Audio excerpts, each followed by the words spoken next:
You're in the hands of an adolescent. It's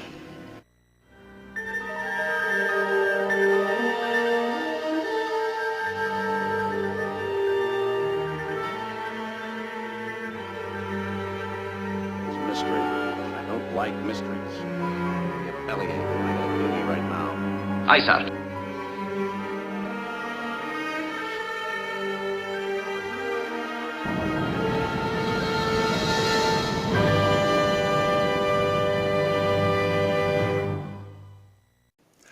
Ladies and gentlemen, welcome back to the Warp Core Podcast. I am UrzaMaster. Joining me as always, Lord Uther, and today's special recurring guest host, FBI Regional Director Gordon Cole. Welcome, gentlemen. Welcome. And a hearty welcome to our viewers here in the States and to our good friend Deb Simmeru abroad and others across the pond. We are delving into our 38th Warp Core episode today with two very fine, one rather cheeky, one not so cheeky episode, both with an interesting premise. And I gotta be frank, fellas, I'm excited to hear the background on these episodes, so I'm gonna throw it right away over to FBI Regional Director Gordon Cole. Thank you, UrzaMaster. Thank you, Lord Uther. Thank you, Deb, and all of you listening, watching, and playing at home. I am FBI Regional Director Gordon Cole from Oregon. And today we're talking Trek. In fact, we're talking Trek today, tomorrow, and yesterday. Particularly today's episode that launches us tomorrow is yesterday, which first aired on January 26th, 1967. The director is Michael O'Hurley, and I want to take a moment and shout out to Michael O'Hurley, not just for the fine job of directing he does on Tomorrow is Yesterday, but the fact that by winning the birth lottery, he was the younger brother of Dan O'Hurley, one of my favorite late-in-life actors who came to my attention with his immortal performance as Connell Cochran in Halloween 3 Season of the Witch. He then underwent a ton of FX makeup as Grigg in The Last Starfighter, the young ally to Alex Rogan. And for all you Twin Peaks fans out there, he was the nefarious Andrew Packard who faked his own death to get back at his wife, Josie, and ended up getting blown up in a bank. Spoiler alert. Allegedly. Allegedly, yes. They actually never found a body, but it didn't look good for Andrew at the end of season 2. That's why I said Anyways, Dan O'Hurley was fantastic, and his younger brother stayed behind the camera and did a lot of TV. Now, many of these directors we've talked about for the first season of Star Trek, they all cut their teeth on the same classic shows, Bonanza, Wild Wild West. But some of Michael's credits, which I thought stood out because he worked well into the 1980s, Hawaii Five-0, the original, MASH, cut his teeth on some Korean War comedy. The A-Team, Riptide, which was a less successful Stephen J. Cannell series that followed the A-Team, and Miami Vice, which was the coolest show back in 1985. Pastels, Detectives Without Socks, an alligator on board a yacht, et cetera, et cetera. So, Beautiful filmmaking. Yes, TV Michael and Dan, the O'Hurley family, we give our props here at the Warp Core. The episode was Any written relation to the Hurley boy? Exactly. Spelled similarly. Indeed. The writer was D.C. Fontana, a female writer on staff who would assume the role of story editor. Worked closely with Gene Roddenberry. We discussed D.C. and Roddenberry's at times contentious relationship when we discussed the first episode of the first season that she contributed to, and that was Charlie X. This was the second episode that D.C. worked on. Behind the scenes, it was Roddenberry. It was now the young producer Gene L. Kuhn, and it would also be Fontana, who would now be steering the ship in terms of getting things in front of the camera and writing those things to say on camera. So we're starting to see now the production team, for better or worse, gel, and these are the voices that will carry Trek through its 3 seasons on NBC. This episode was actually supposed to be, and we talked about this on a prior Warp Core episode, shame on you if you didn't catch it, when we discussed the Naked Time, in which Sulu was running around with the rapier, and the crew was feeling a little frisky, thanks to a virus that had been spreading ship-wide. At the end of that episode, in order to save the ship, they did something with engineering that only Scotty could pull off, and he did it so well, the ship accidentally started going backwards in time.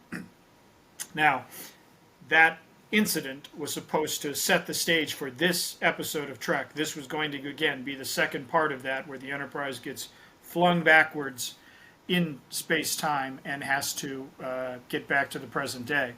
They decided to sever the two. They made this one a separate standalone. And what's fascinating is we kind of start this episode in medias res. They've already been flung backwards through circumstances described in the captain's log as remarkably similar to what they encountered at the end of Naked Time. So they basically just said, all right, well, we got too close to a black hole type, and suddenly we find ourselves in present day Earth space. So it's interesting. It is sort of tied still, if you will, if you really want to look for the connections, but it's supposed to be treated as a standalone. And when the episode begins, let me just say, stock footage rules. I don't care in what era, when you can go back and see like Air Force jets at the time and just try to imagine yourself. People are like, wow, it's right now. It's ripped from today's headlines. They just ran a camera out there and shot. So it was always fun to see like the pre-Top Gun fighters being scrambled and so forth. It gave me a very Galactica 1980 vibe, and you should Google that if you know your Battlestar Galactica, in which they brought the ship into 1980s Earth and tried to have Cylon raiders over Los Angeles, and it got weird quickly.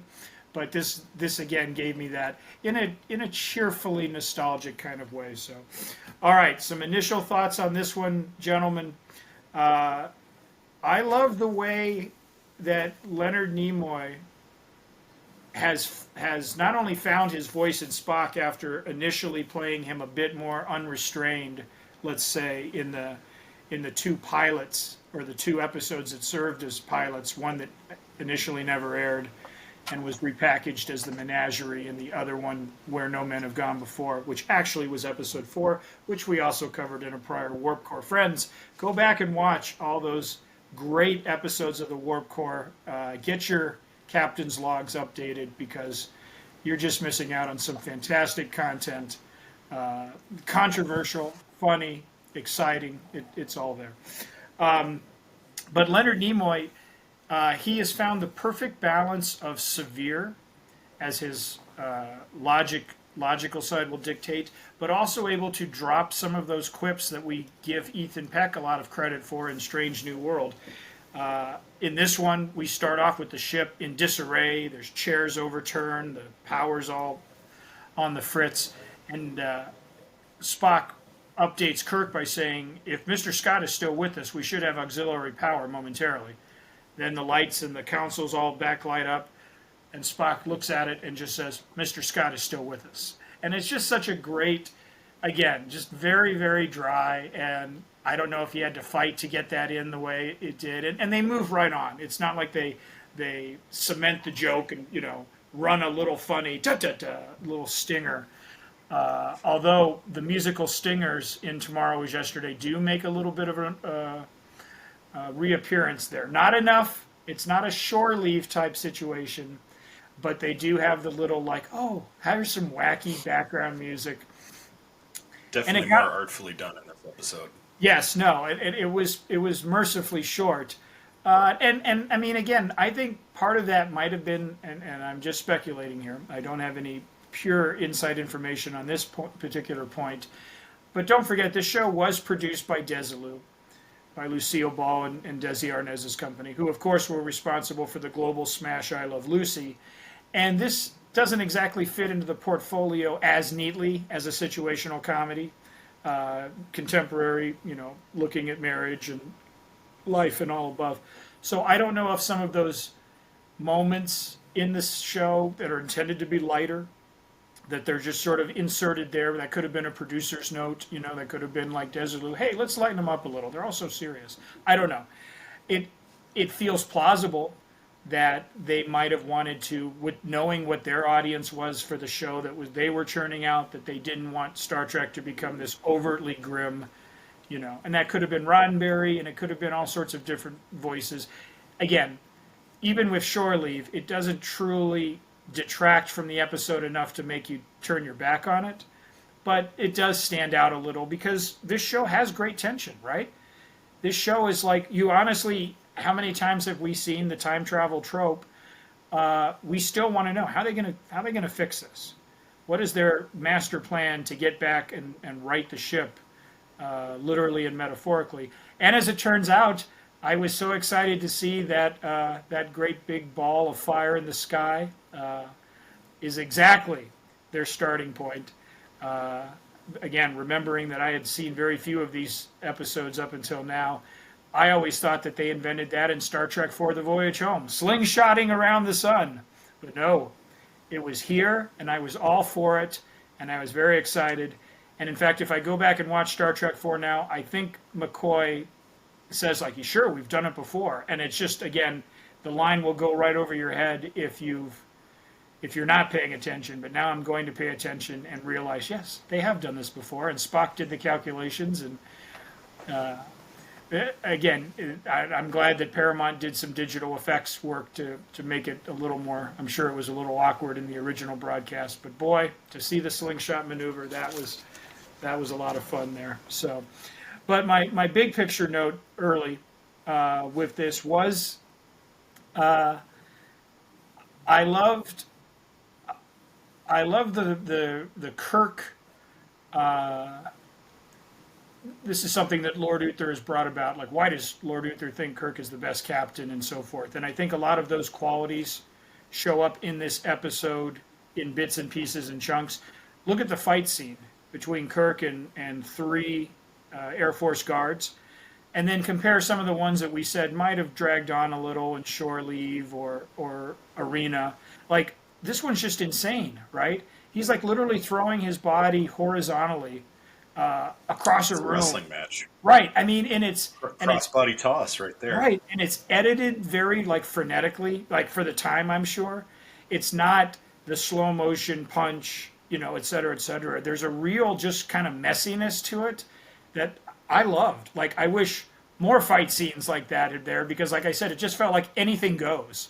Like, there didn't matter what props were there. There's Kirk getting thrown against the wall. And I mean, so I loved that physicality of it. And then when he's being interrogated by the Air Force, is that a uniform you're wearing? Oh, this little thing? Just something I slipped on. Like, that impishness and playfulness of James Kirk there. And so I think this episode, and I think the one that we're going to talk about in a few minutes, also, I think these are two really good Kirk episodes, and you guys can speak to that and so forth in terms of, he represents the character really well, and so that might be direction, that might be Mike Hurley, but I think that they pulled out some pretty good representative performances from the main cast here, and I guess I throw it out to Urza and Uther. What were your impressions of Mr. Shatner in these tales? First of all, it's Lord Uther. Please don't just call me Uther. And go to Lord School for 17 years. Thanks there, Gordon Cole. Maybe your hearing aids aren't working that well there, Gordon. Not what? Anyway, sorry, UrzaMaster, I'm cutting you off. Just real you're quick. good. This episode needed a visit from the Department of Temporal Police is what this episode needed, because there's so much. Don't mess with the timeline. Like, there's so much messing with the timeline that the timeline should have been really messed up going forward. they like escort this guy onto the bridge, and Uhura's like, "Oh, let me give you a tour." I mean, he's gonna take all that stuff back with him. It's just it's not good. And then they beam that other guy, that prison guard up, and they don't let him leave the transporter room. And then he's like, "Oh, I would like chicken soup," and he's going through all the cards to find chicken soup. So somewhere on the USS Enterprise are different floppy disks that have meals on them, and you just plug them into the replicator, and then the guy like touches the soup and touches his tongue, and then you got some of the campy music, beep beep beep, or whatever it was. Yeah, that it was supposed to be funny. So the timeline somehow didn't get corrupted, and I don't know how, because it was just a blatant messing. It was Go ahead, Urza. wonderful. It was wonderful, and this is, I believe, in Star Trek canon, this particular journey back in time is the reason for the temporal prime directive. I believe. Now, Discovery may have rewritten that history a little bit, but ultimately, this is where this trope. Well, I mean, this is the first time we've seen it, right? So this is the birth of the time travel trope, which is, of course, exemplified in Star Trek IV, my favorite Star Trek movie of the original series cast. And also, by the way, dedicated to the Challenger disaster, which I'd like to go on record and apologize for my prior jab at the Challenger disaster. That was entirely meant as tongue-in-cheek, but our hearts do go out to the victims of that tragedy. 40 some odd years later, it's still a national sad point. We do respect that. And the cast and crew dedicated that movie for the same reason that, you know, this episode is essentially dedicated to the hopefulness of the future. A lot going on here that's, I don't know about you fellas, but I think is like, you know, we talk about foundational episodes, and this episode sets you up for all of Trek and blah, blah, blah. This is the relationship setup. Like, we see the back and forth between Spock and McCoy, the back and forth between Sulu and Captain Kirk. We see the Captain Kirk playing with, quote-unquote, the enemy and or, you know, the frenemy in this case, where he's trying to sort of subtly get himself out of something.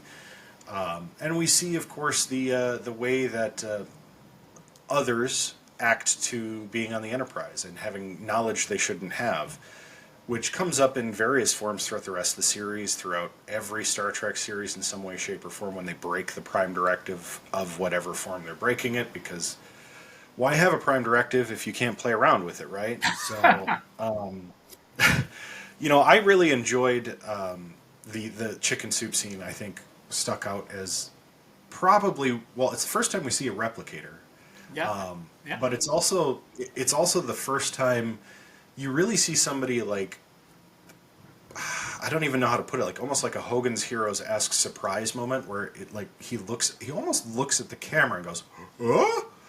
And I mean that comedic moment alone, it's very 50s TV. Like there was a lot of that breaking of the fourth wall to get the laugh, to get the pop of the audience.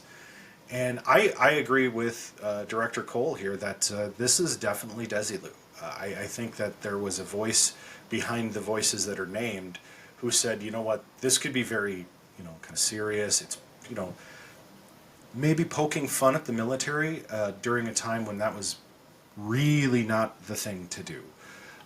You know, kind of making them look like buffoons or making it look easy to break into a top secret, potentially, facility, which, you know, it's not like, I mean, we're just fresh out of the McCarthy era, I think, at this point, or maybe we're even in it at this point.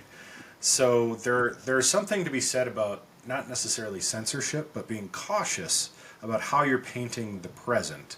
Now, you can do it through the lens of, you know, the utopian future where they look back, but you can't really do it from the lens of like, oh, modern day buffoons are running the military. So you have to find a way to kind of ground it and legitimize it and take the buffoonery and put it into, shall we say, more digestible for the military idiom. So, you know, having him on the ship, getting the chicken soup. And why chicken soup? of all the things, like, steak dinner or, surf and turf, something else, but chicken soup? That alone is kind of campy. And then, I could see, Lucille Ball visiting, the soundstage one day, getting the gist of the episode and saying, throwing a little humor here or there. But of course, you get all of the natural humor between the cast as well. You get the, shouldn't you be doing some calculations, Mr. Spock? I am. I mean, that's the acting in this episode.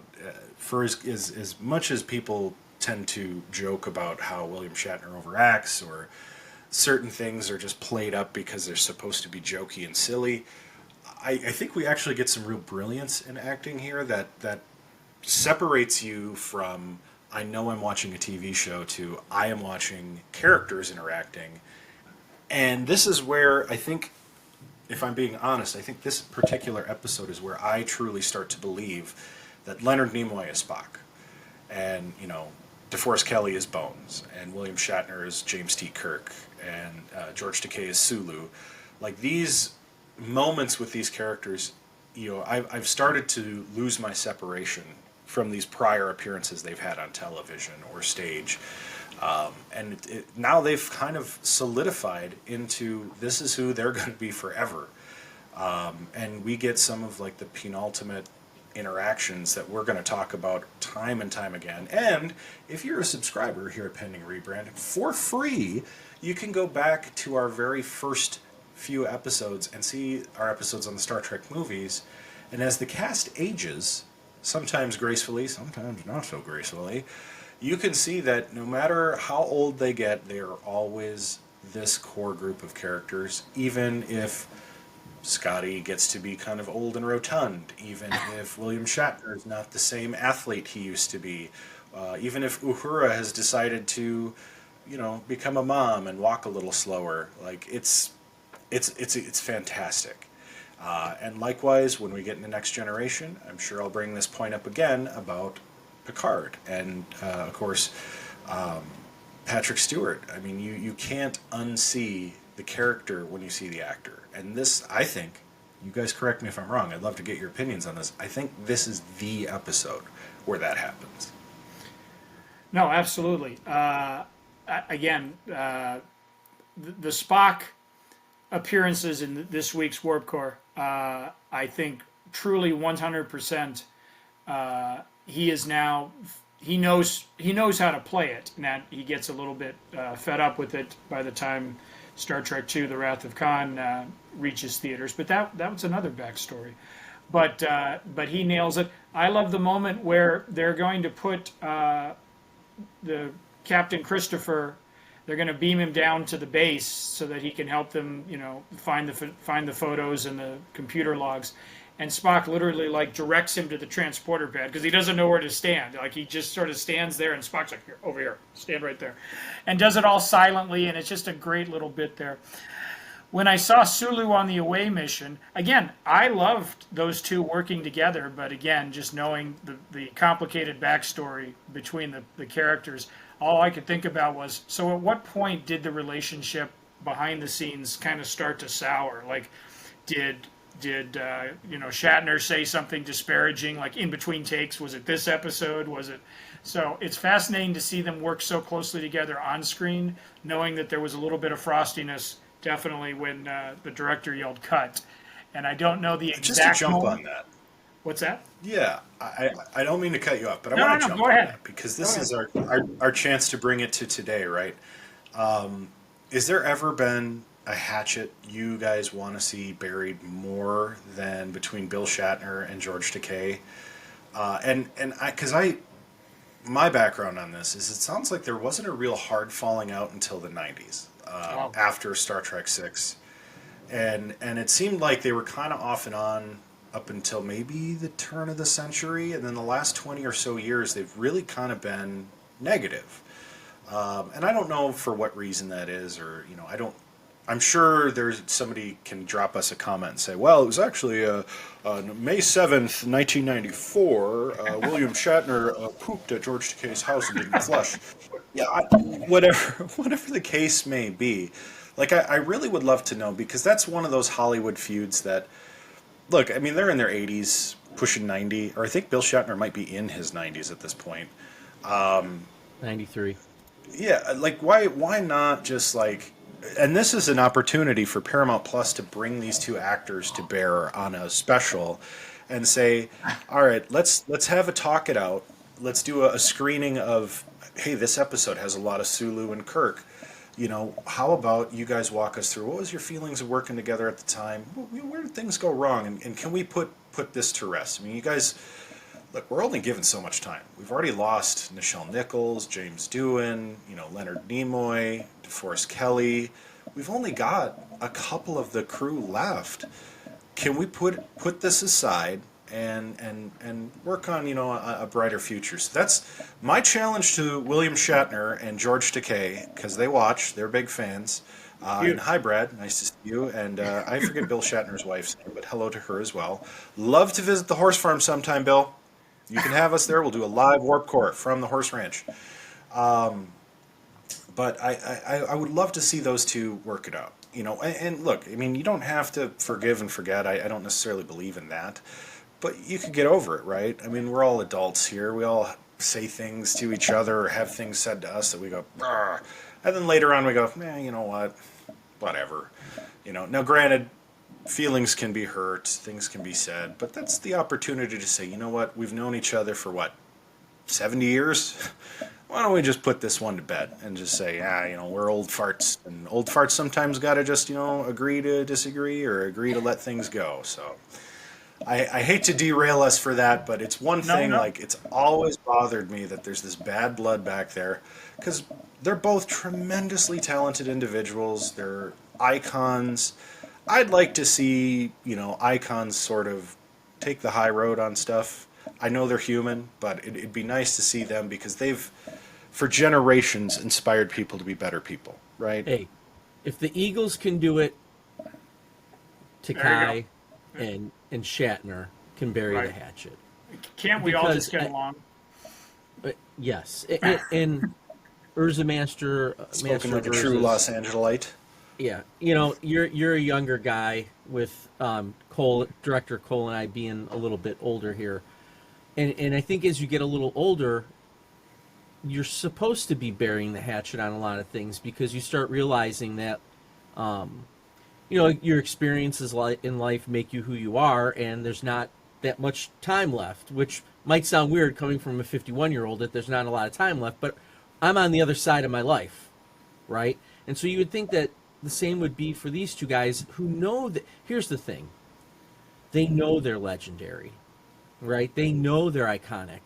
And when Bill, which, hopefully I'm not foreshadowing anything here, but when William Shatner dies, I'm probably going to shed some tears, because that's a big part of my life. It's kind of like when Glenn Fry died. A couple of my good friends, we were texting, and my one friend, Keith Romer, was saying, like, he goes, I'm crying right now, because Glenn Fry, the Eagles, are such a huge part of my life, of our lives, that this is it. Like, that's the ending of something, right? And same goes here. Like, Bill Shatner's 92, I was wrong. George Takei is 86. Like, just let it go. So I like your idea of having a summit for the two of them. We could do it on the Warp Core podcast. They could join us anytime. I will buy them donuts. Mark this down now, because I am going to try and get in touch with Mr. Takei, and I want to know when all this started going down, because I don't think that story's ever been told about how their relationship started to break apart and where it happened. So we're going to get him on here, and he's going to tell us the story. Trust me, I'll work my sources.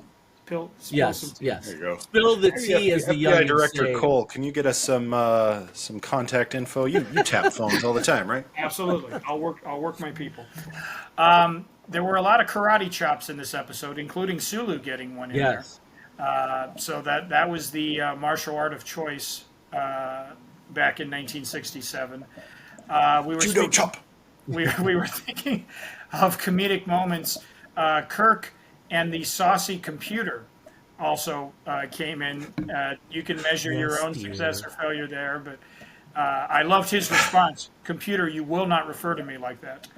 And then it just ignored him and so forth. So again, trying to reach for a little bit of a light levity. Now there's a trope that they didn't ever echo. I don't think. I'd really be intrigued to see that happen again. And that just plays into his love of the ship too. That just hit me now. Like he loves the ship, and it's almost like the ship loves him. Wants to love him back. That's now we're going to look, ladies and gentlemen. Here's something that you have to understand. You're not going to find this type of analysis about a person loving a ship and a ship loving a person. Then you'll find right here on the Warp Core. So what you need to do is click that subscribe button down below, so you can get some more content about people loving things and those things loving them back. We're just big lovers here, especially Director Cole. Not he fighters. Loves everybody. Yes, I love them all. And then we got, to piggyback on that, we got some new information about NCC 1701. We found out there's only 12 like it in the fleet, which I don't think we'd ever referenced how many Constellation-style starships were out there, and that there's 430 crew members. So again, little fun facts that you can put in your Starfleet binder and carry with it. So overall, and we'll get to rating them in a little while, but tomorrow is yesterday. There was plenty of good stuff in there and a little goofiness, but again, we're gonna chalk that up to just trying to give us a full menu of Star Trek options. Star Trek Court Martial tends to play it pretty straight, and deservedly so. First aired on February 2nd, 1967. The director is Trek vet by now Mark Daniels, who again is the co-leader of most directed episodes of the original series with 14. You've seen Mr. Daniels' work. We've discussed him and his career. He did the first part of The Menagerie. He did The Naked Time. He did The Man Trap. So he knows his way around. The writers, it was a co-writing. Stephen Karabastos did the story and co-wrote the script. He will also write Operation Annihilate at the end of our first season and our big first season finale of the Warp Core coming soon. Karabastos, he was the story editor, but it was a short tenure. It didn't quite click with Roddenberry's visions, kept getting rewritten, et cetera, so he bailed about midway through season 1 here and was replaced by DC Fontana, who just wrote Tomorrow Is Yesterday and Charlie X. So you won't get to kick Steven around too much, but he was a contributing voice here to Court Martial. The real surprise interest in this backstory is his co-writer Don Mankiewicz. Now Don is the son of legendary screenwriter Herman Mankiewicz. And how legendary is he? Well, David Fincher did a biopic of Herman Mankiewicz a couple of years ago called Mank that premiered on Netflix, and he was portrayed by Gary Oldman in that biopic. So if you wanted to see, if that's a Fincher film that you have missed from your oeuvre, that might be worth checking out for you. Herman Mankiewicz, Don's father. Don writes Star Trek. Herman wrote big scripts. He co-wrote Citizen Kane with Orson Welles, often considered the greatest motion picture ever made by many that you ask. Herman Mankiewicz wrote The Wizard of Oz, Pride of the Yankees. I mean, he was as big a deal in Hollywood in the late 30s, 40s, etc., as you could ever find. In fact, it's not really even comparable to a modern writer. Besides, you'd have to go like Aaron Sorkin or, David Mamet back in the day or so forth, where his name alone would guarantee an audience. Anyways, Don was his son, and Don worked on Star Trek. So we had those two kind of doing it. Now, Gene L. Kuhn, they'd blown a lot of money on Balance of Terror and some of these other episodes here, Arena. So they needed a, quote, a ship in a bottle episode. And they basically wanted to do it on one set. So they said, all right, write me a courtroom drama where all we have to have is like 4 guys sitting at a table and the defendant and so forth. Now, of course, by the time the episode was finished written, we had a whole 10 forward bar, and we had a Commodore's office, and we ended up getting 5 different sets regardless. So the best intentions. Poor Gene Kuhn. He's just trying to save money, and they just get, what do you mean we have a new set? What the heck is this? Who approved this? But anyways, that was the impetus behind this at Starbase 11. And it's a good bar scene. When Kirk and Leonard McCoy come in, just for a nightcap, and you have the classic, everyone's looking at them, because they believe that Kirk has gone and done something that we in our hearts know James Kirk would never do, which is basically shoot a guy off into space with malice and intent and so forth. It undercuts the episode only so slightly in that we just never for a second believe that that's behavior Kirk could do, under any circumstance, even if he hated the guy. We just know the integrity and honesty of Kirk, which is why I said prior that I think these episodes really establish him as the captain and a really great leader to follow. And I contrast that a little with Spock and the Menagerie, because the slight difference, I guess, in terms of presentation, we see Spock breaking rules in real time. We see him diverting the ship, falsifying orders, going to such lengths to deceive and so forth, so that when they do take him into custody and put him on trial, we're trying to reconcile those facts in our own head. Well, we saw Spock do this. Why would he do it? What is the motivation? And I think one thing that slightly works against court-martial for a good period of the episode before we get the final flashbacks to see what really was going on is that we're being told what happened, and that's why we have a hard time accepting that Kirk would do that. We have a hard time believing that he would do this on Yellow Alert.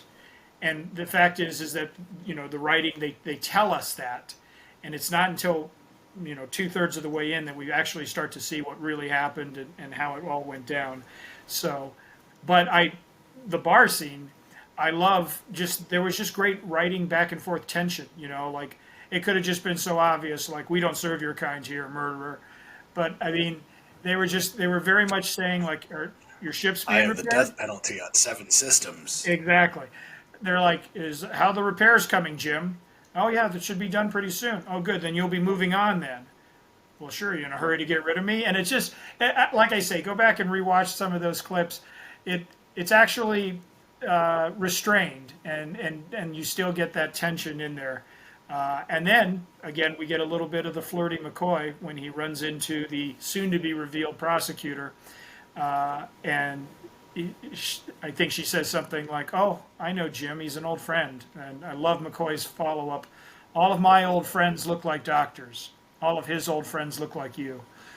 And so it's just a little can I buy you a drink? And in the future, I guess it's all Trader Vic's, because it's when Jim has a drink with the prosecutor and she reveals that she's going to be putting him on trial, she's got this weird Mai Tai thing with 4 umbrellas and a huge straw, and I'm just you go, tiki. Jim has just a quiet cognac or brandy or something there in a little glass, but she's just all, purely tropical there.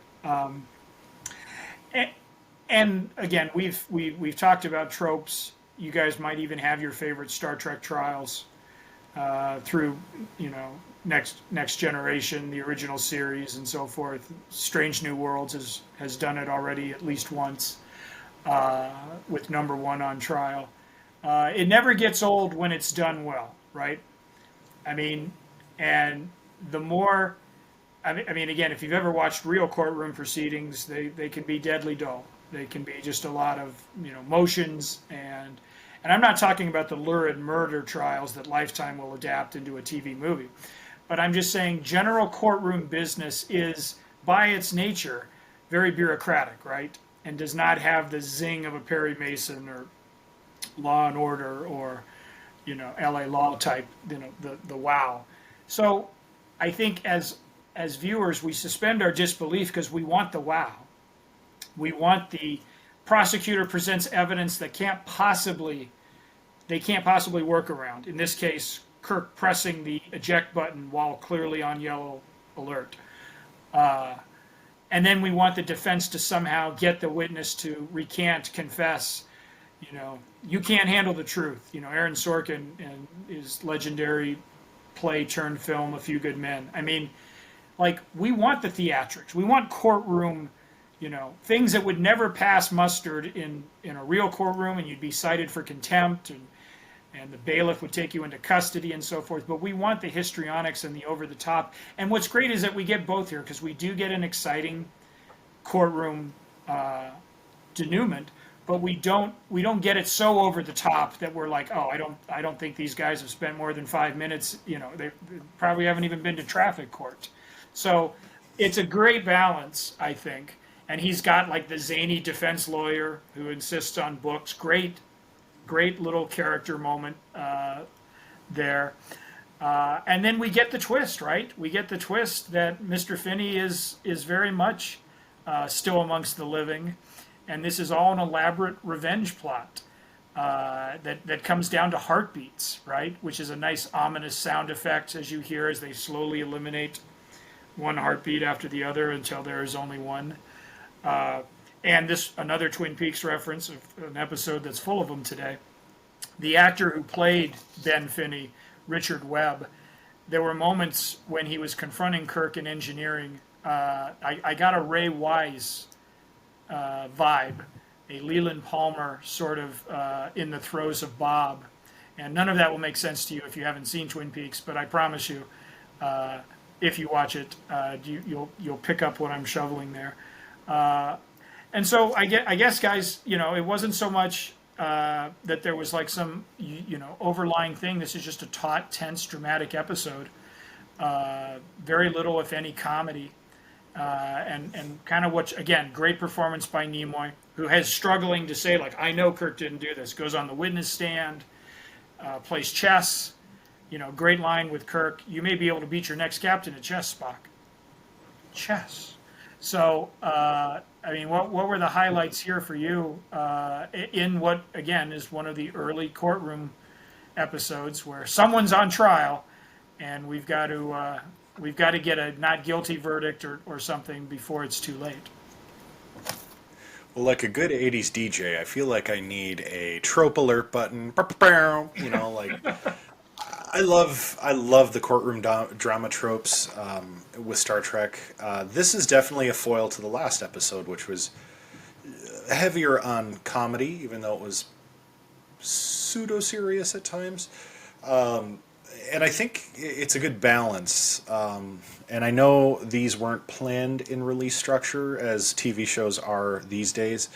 And there's no continuing arc that they have to deal with. So it just happens that this comes in a couplet that works very well, canonically speaking, where you get kind of a lighter-hearted episode and then a more potentially dark episode that plays a bit more on nuance and characterization. And I don't think there's anything that exemplifies that more than the chess match, the chess sequence, that one little nugget of information that the logical Spock can hook onto and find a way to exonerate. And we see that played out time and time and time again throughout the series, throughout the movies. And I think that's why, if we're talking foundation of Star Trek, as we should be, because this is season 1, I think that's why you get that trust level, which is established, prior to this episode, but you get this immense trust level between these two characters that culminates later in Spock the Ambassador tasking James T. Kirk with making peace with the Klingons. And that is, I know that's a pretty big reach from one episode, but this is just it, where Spock has been confronted with what seems to be somewhat overwhelming evidence and realizes in that moment that his faith, his commitment, his friendship, which goes without being named, is true and just, and he can rely on or I said trust already, so I'm trying to find a different word. But basically, Kirk and he are attached at the hip in some respects. That brotherly or superior subordinate relationship, familial type relationship that they've developed, this is like the strengthening of the bond. This is where it all stems from, in a sense. Now, I mean, of course, prior to this episode, we get quite a bit of that because Spock, by nature, is a trusting and logical person, and if there's any kind of a misstep, he would detect it and know not to trust, as we see, of course, in the prior episode with Captain Christopher. But here's where, I point to these early episodes and I say, this is Trek. That's Trek. This really is Kirk and Spock for the rest of time. Like, there is nothing that separates these two on a level of trust at all through the future, even through death, which is so incredible. Like, and I know this is a meta-analysis and people are rolling their eyes like, oh, can we just talk about the episode? But it really, it's like the statement of Star Trek, right? Is the brighter future, the utopian vision, the idea that friendship and trust and love in a certain sense can transcend anything, be it situation or even death, is kind of a beautiful Roddenberry image of the future. The idea that, if we have faith in each other, that will get us through despite any circumstance. Genesis or, Armageddon. So that's my large picture take, brought to you by Geek Media. We'll get to that in a second. But, well, you don't have to be blood to be family, right? We've had this discussion many times. We we choose, at least, we choose who we want that family to be and who that brotherhood's going to be with, and obviously we're seeing that in this episode. I also like that we get another ripped Shatner shirt to show off the Canadian physique. We need to keep score. Of Mr. Oh, good idea. We really should. Of Mr. Shatner. We should find a supercut. The one thing I wanted, real quick to the last episode. Kirk has the most temporal violations at 17. So just so we all know that he leads the pack. Okay. Anyway, back to this episode. And here's the other thing with these courtroom dramas: does the prosecution ever win? Ever? I mean, can you think of a time that the prosecution has been smart enough to actually win? Because they are. It's a good point. They are. Every time the defense somehow pulls it out, which is why I guess defense attorneys make so much money or so many credits. So, but I would just at some point one day like to see the prosecution step up here and win. Well, in Star Trek 6, the prosecution wins.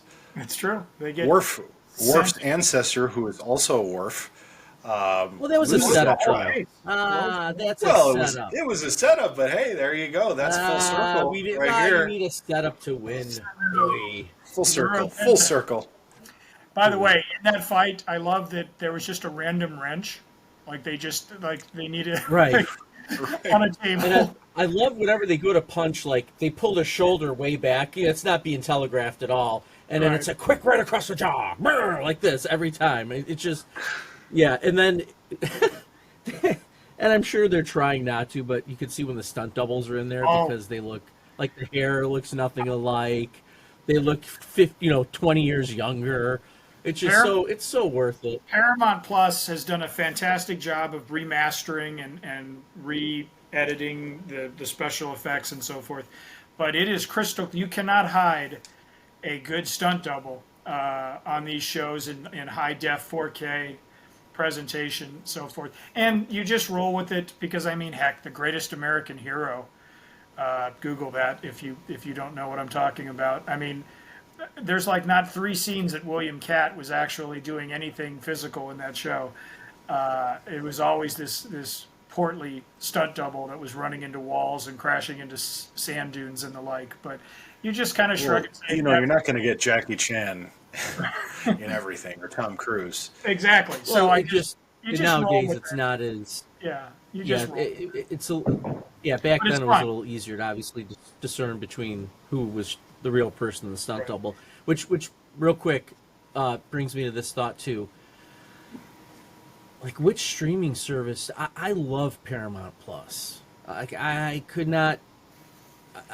I mean, the only reason I've subscribed to it is because I have Walmart Plus, so Paramount Plus is a part of that. But to me, that's an essential service because that's where I can get the Star Trek media and things like that. I want Disney, so I can obviously get all the Star Wars stuff. Then we have Netflix, that's like the default documentary channel now. I mean, but at some point, how is this? And maybe this is for a completely different pod, but how is this?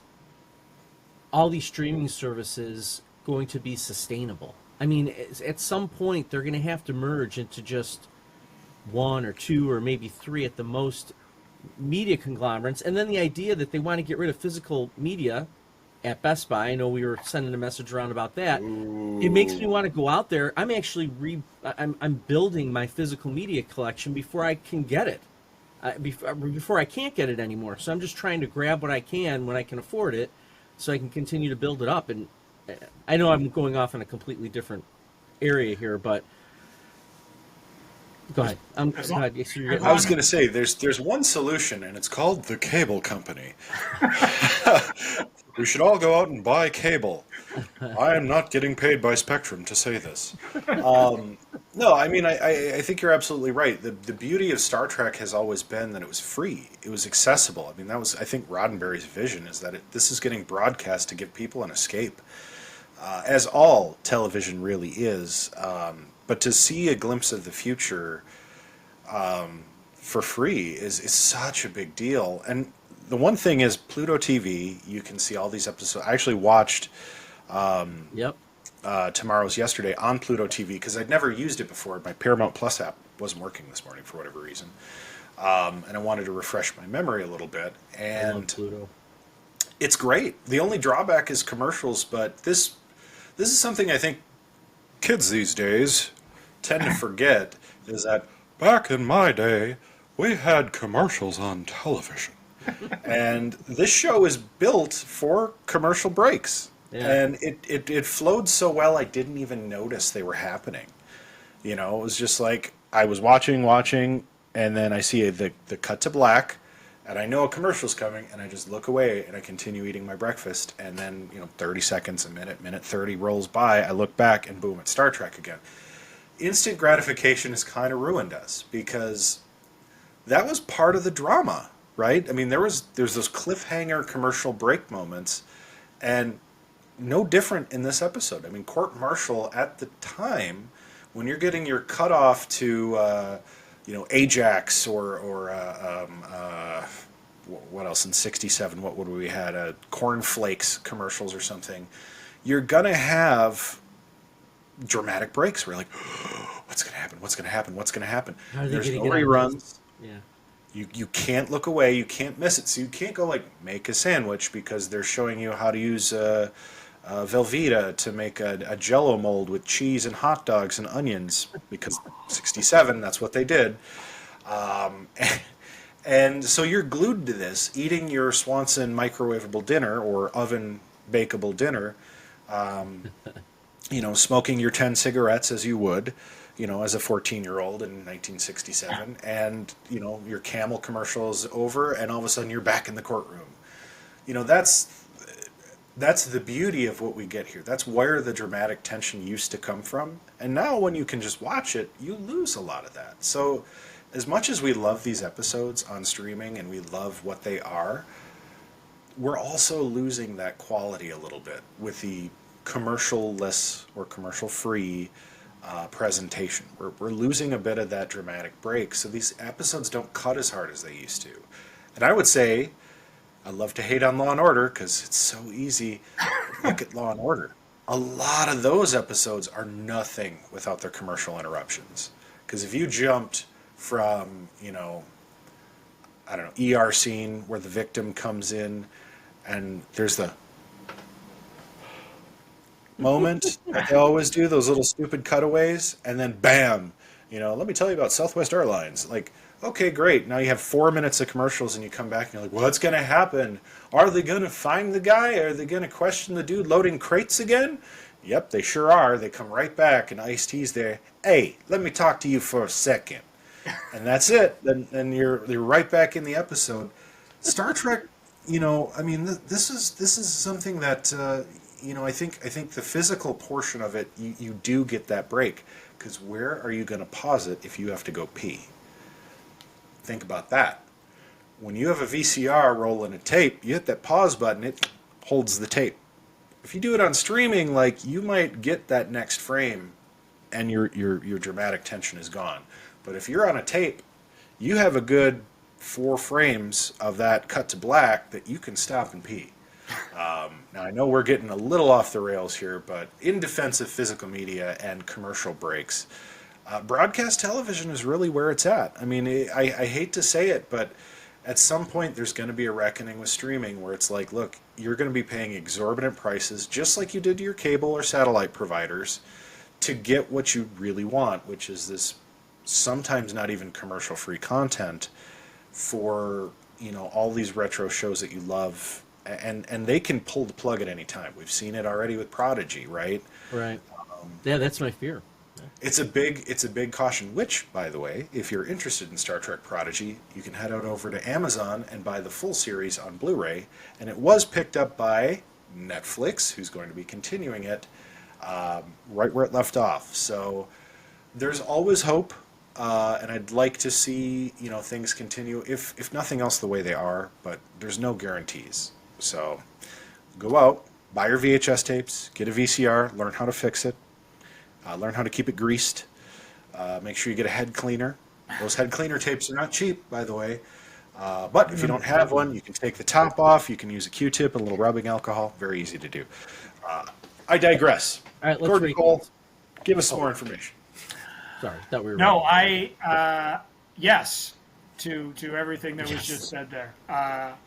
So I think there's no reason to try and top that. We are a show here at the Warp Core that endorses rolling back technology a good 50 years to standard VHS and Beta, if you remember the dueling formats. Do. I want a Betamax so bad. So, I don't know why. But I think to steal a tiny bit of UrzaMaster's usual patter here, I think we have reached that point where warp cores need to be unsheathed and in the proper number. Exactly. So I will lead off said discussion of Tomorrow is Yesterday and Court Martial. I think, again, it may sound like a broken record, and there will be times when that record actually plays a different song. But I think while these 2 episodes fall short of masterpieces and the highest possible ranking you could achieve, I think they are strong episodes in their own right, and I think they deserve more than just an average rating. I think they both deserve 6s. I think that the content, the acting, the presentation, even aside our modern day quibbles with sprightly little stingers and little comedic moments, sometimes they land, sometimes they don't, but overall, the overall effect of the episodes is like, this is what drove a fan base to protest when it was canceled, to keep it alive during the dark years of the early 70s, and then we had the animation from Filmation. And then that led us to the triumphant rebirth on the big screen. And after an initial mishandling the clutch in the first one, soaring off for a film franchise that has gone through the generations and through the decades. But it was episodes like this. It was people sitting around the campfire in 1967, and it was Tomorrow is Yesterday, and it was Balance of Terror, and it was The Man Trap, and it was all of these episodes that laid the foundation for an enduring franchise. So like I say, these 2, you get it, and you could watch them one time, 50 times, and you'd probably still derive just as much enjoyment, whether you're coming to it brand new as I did, or if it's something you've just been raised with. So 2 6s for this week's batch. Yeah, I think those are very fair and good ratings. I'd probably go double sixes there as well. Solid episodes without a doubt. Allow us to dive deeper into the relationships that are being built. Establishes the characters that we love. But maybe it's not peak Trek. But speaking of peak, if you really want to be at the top of your business and you need that website design, you need that extra oomph that's going to drive clients, customers, viewers to your website. UrzaMaster, who do you look to when you are looking for the very peak of web design? Oh, I look no further. Peak Media. peakmds.co. Michelle over there and her crack team are absolutely fantastic designers. They are great business consultants, and they can walk you through what may be an otherwise dizzying array of options available to you out there on the interwebs, but no one will give you such personal service, such service with a smile. And by the way, congratulations are in order to Peak Media for an upcoming latest addition to the family, and congratulations to Michelle and everyone over there on the upcoming new little one.